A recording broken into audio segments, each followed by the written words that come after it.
ह्या संदर्भात मी एवढंच सांगेल की ह्या सगळ्या गोष्टी आता कोर्टात गेलेल्या आहे, पोलीस पण चौकशी करते, जे सत्यता आहे ते पुढे येईलच।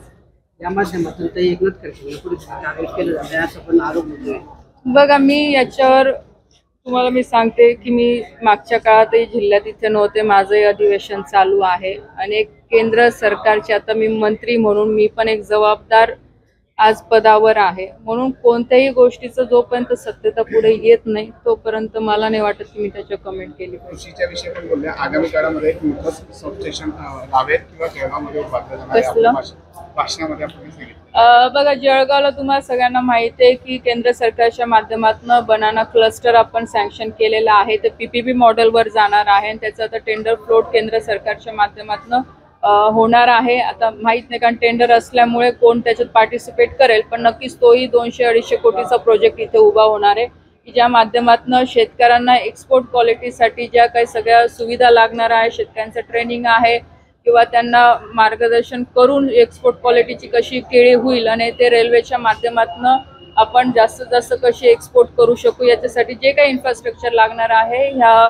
बनाना क्लस्टर मध्ये उभं केलं जाणार आहे। त्याचबरोबरने जळगाव हा सगळ्यात जास्त जळगाव भाग म्हणजे आपलं नंदुरबार धुळे डिस्ट्रिक्ट घेऊ शकतो, इकडे बऱ्हाणपूर आहे, आता सोलापूर आहे महाराष्ट्र मधलं जर आपण विचार केला, आणि जळगाव तर आधीपासून केळीमध्ये अग्रेसर राहिलेलाच आहे।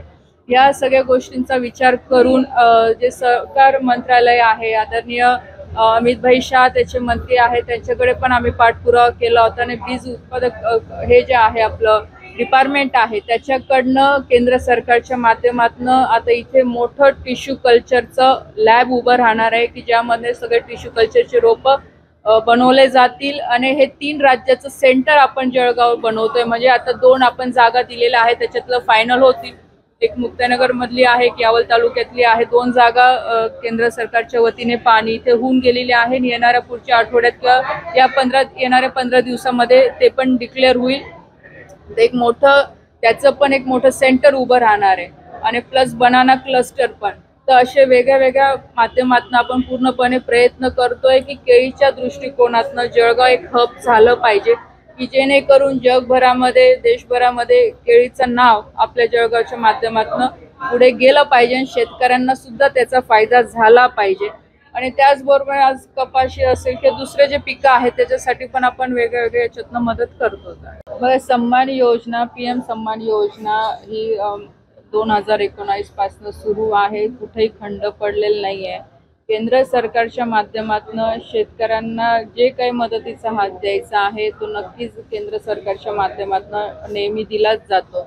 वेगळ्या वेगळ्या योजनेच्या माध्यमातून शेतकऱ्यांना पूर्णपणे मदत करायचा प्रयत्न केंद्र सरकार ही करत असते। आपण बघू शकतो की जे फार्मर प्रोड्युसिंग कंपनी आहे त्यामध्ये बऱ्याचशा योजना आहे की जेणेकरून शेतकरी स्वतः उत्पादक करू शकतो, त्याचे प्रोसेसिंग करू शकतो, त्यासाठी अनुदान दिलं जातं।